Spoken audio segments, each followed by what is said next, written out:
Ingxoxo ezijolise kwiinzame zokuncedisa oomasipala ngendlela zokuphucula ukusetyenziswa kwemali nokuzisa inkonzo eluntwini. Ngokwengxelo esuka kwiofisi yomphicothi-zincwadi, yimali ethe rhatya kwi-24 billion rand esetyenziswe gwenxa ngoomasipala beliphondo kunyaka-mali ka-2019-2020.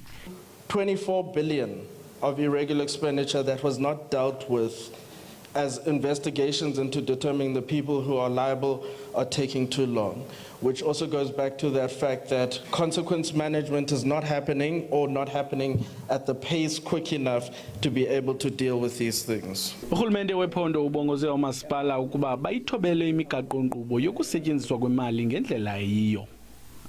So it's quite important that as we seek to do this thing, therefore, let's strengthen this accountability mechanism. This is an opportunity, therefore, that we have to strengthen the impact, to strengthen internal audit committees, to ensure that we professionalize. It's a huge undertaking because the damage is huge. It's a huge undertaking because it needs collaboration, because the network is collaborating to fight back, because they've got a lot to lose, including going to prison. Ndingulwando Nomoyi, eGqeberha.